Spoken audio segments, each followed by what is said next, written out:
নিৰ্বাচনৰ দিনকাজ চাপি অহাৰ লগে লগে কিন্তু কৰিমগঞ্জত দেখা গৈছে সকলো নিৰ্বাচনী যি দলসকল আছে তেওঁলোকে নিৰ্বাচনী প্ৰচাৰ চলাই গৈ আছে।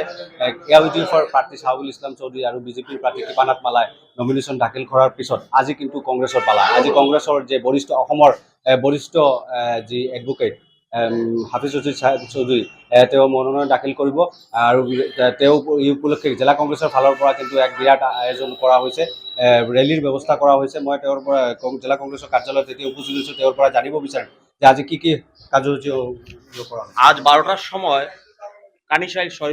কানিশাইল ফিশ মার্কেটের থেকে আমাদের র্যালি শুরু হবে। শহরের প্রধান সড়কগুলি পরিক্রমা করে আমার জেলা রিটার্নিং অফিসারের কার্যালয়ে আমরা মনোনয়নপত্র পেশ করবে এবং এখানে জেলার সিনিয়র লিডার কংগ্রেস নেতারা থাকবেন, উপস্থিত থাকবেন এবং প্রায় 5,000 মানুষ আমরা টার্গেট করেছি। 5,000 হবেন, 5,000 মানুষ।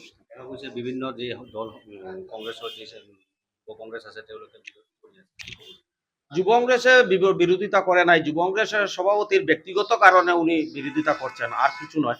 ওনাকে সাসপেন্ড করা হয়েছে, আর কিছু নয়। যুব কংগ্রেসের সবাই সাথে আছে। মিছিলে দেখে নেবেন আপনার যুব কংগ্রেসের শক্তি।